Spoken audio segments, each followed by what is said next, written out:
I'm back with video 15. We're going to deal with human chromosomes. Excuse me. Now, the first thing we need to know about when we talk about human chromosomes and the way traits are passed from one parent to the next, recessive alleles play a major role. Many human genetic disorders are caused by recessive allele, which is a good thing for us. That means for most of us that we have to get the bad trait from our mom and our dad in order for it to appear in us. Now, there are some exceptions when we talk about sex length, but on average, recessive alleles, a lot of us probably have some bad mutations in our body right now that are recessive, but they're not showing up because we don't have two of them. We don't have two recessive alleles. Some examples of recessive allele-caused traits are PKU, phenylketonuria, Tay-Sachs disease, albinism, cystic fibrosis, and I'll talk about a few of these. Now, there are a few diseases that are caused by dominant alleles. Now, these are bad guys, because in order to get these, you have to only get one from either mom or your dad, and you get this trait. They're usually very devastating. The main ones I can think about are Huntington's and dwarfism.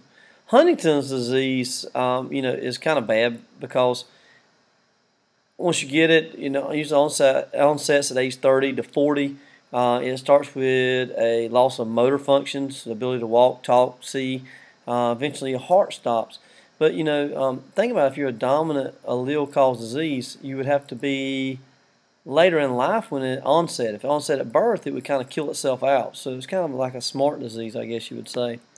All right. Now, when we talk about going from a gene, A, T, C, G, whatever, from the letters to the gene to a molecule, in both cystic fibrosis and sickle cell disease, only a small change of a single gene affects the entire thing. So I just want you to understand that if you have cystic fibrosis or sickle cell anemia or disease or some disorders that we have, it can be caused by simply changing one letter out of this long strain of DNA, and that could cause this disease to occur. Now let me talk about a little bit cystic fibrosis. Cystic fibrosis I won't talk about because it's the most common genetic disorder among Caucasian people, especially people from Northern Europe descent.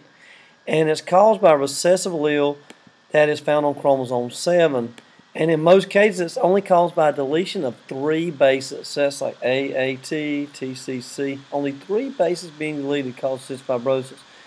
Now, what cystic fibrosis is, and I flipped to the side, but cystic fibrosis is like a thickening of the mucus in the lungs, and it makes it hard for the person to breathe, digest food, etc.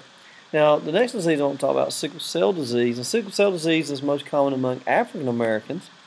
And the reason what it does is it affects the shape of a red blood cell. Now, if I could draw it for you, a normal red blood cell is round and it almost looks like a donut because it holds hemoglobin in the middle of the cell. Well, a sickled red blood cell would look like a sickle. It would look like a moon. It's unable to hold hemoglobin.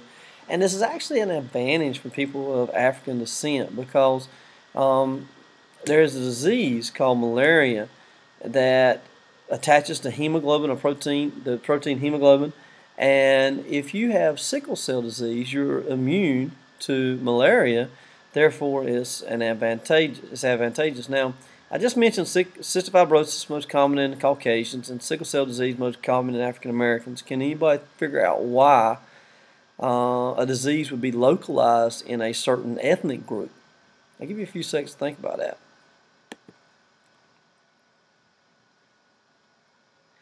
And the reason is that there's several reasons, but the reason is that usually ethnic groups tend to marry with ethnic groups, even religious groups. Jewish people tend to marry Jewish people. So diseases are going to be found in certain sects of people, certain groups of people.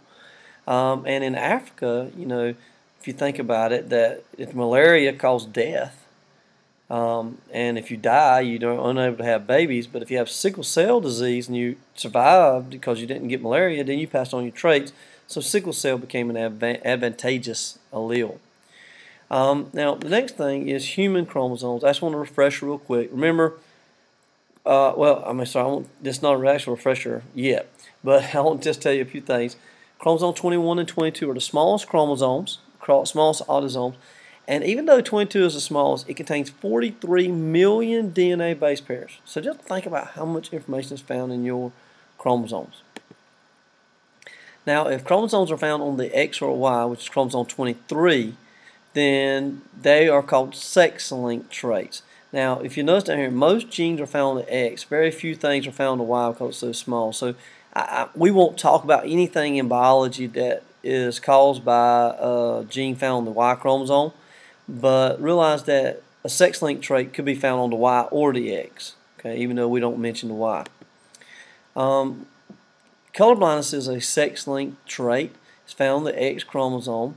Regular colorblindness is found about 1 in every 10 male Americans, but only about 1 in every 100 females. And down here is a simple test they would give you.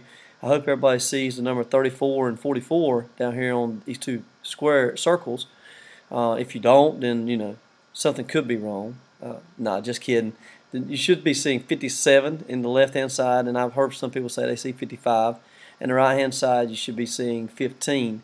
Is a test for regular colorblindness. But now let me give you some genotypes. A female, a normal female's XX and a normal man's XY. So if it's found on the X chromosome, a female, to have it, has to get it from her mom and her dad. A guy, on the other hand, he gets a Y from his daddy, so he only gets colorblindness from his mom, but he has it. Now, a female actually can be a third genotype. Let's say she gets colorblindness from one parent, but not from the other. Here, she in big XC, she has colorblindness, but here she is what we call a carrier. She actually could pass colorblindness on to her sons, or her daughters, but she doesn't actually have colorblindness herself, so it's kind of masked by that good one. Guys get a bad rap here because we have only one X, so sex-linked traits are going to show up more often in boys than do girls. And you can look at the numbers: 1 in 10 males, 1 in 100 females. And it's because if we get a bad one, if we're a guy, we get the disease. Other sex-linked disease are hemophilia. That's the bleeding disease. And once again, you know, you can have a female to get it. She's got to get it from both parents. A boy to get it, he only has to get it from one. A female can be a carrier. That means she can have it in her body but not actually show up. And that's when like somebody gets bleeding and they go. And we'll talk a lot about, we'll do a lot of Punnett squares with hemophilia. Muscular dystrophy is another one found on the X chromosome. Females can be carriers, males get it, they don't. Male pattern baldness, not that I have it. Male pattern baldness could be another one. If you want to know if you're going to have hair or not when you get older, don't look at your dad. It doesn't matter if he's bald or has a lot of hair.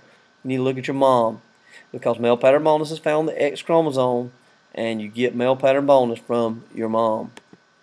Some chromosome disorders we talk about. Most time chromosome disorders are caused by meiosis, and are caused by non-disjunction. And I've already talked about non-disjunction and what does it cause. Non-disjunction, think about it. What does it cause? We talked about karyotypes. I hope you said Down syndrome or trisomy 21. It's whenever we have a gamete being made with 22 and a gamete being made with 24. And I'm going to show you a slide. See, normally what would happen would be like the bottom down here with the blue. You'd have one chromosome going from each end when they line up during metaphase. But for some reason, you see at the top A and B, the black one chromosomes there, they both are going to the left. So what it's going to create, the gamete created on the left-hand side is going to have 3 chromosomes, and the gamete created on the right side is going to have 1 chromosome. So it's going to create an abnormality. That's where you get trisomy 21 or Turner syndrome and different things. You know, and there's different ways it can happen. It can happen during the first meiotic division, the first time that the cells split, or it can happen during the second meiotic division, and it's going to create different gametes. The main thing you need to know, though, is that non-disjunction causes most chromosomal mutations, and non-disjunction is the main cause of Down syndrome or trisomy 21. All right, I hope this had... Oh, I'm sorry, I didn't know. See, Down syndrome... All right, let's talk real briefly about Down syndrome. Down syndrome is if an individual has 3 copies of one chromosome, and it's called trisomy. Therefore, they have 47 chromosomes. The most common type is trisomy 21. You know, about 1 every 800 babies have Down syndrome. So, you know, we've already mentioned Down syndrome before. And here is a karyotype of Down syndrome. And I hope you can look down here on the karyotype. At the bottom, this person has Down syndrome, and this person is a boy. Okay? Alright, that is video 15, and I hope that helps you, and I will see you tomorrow.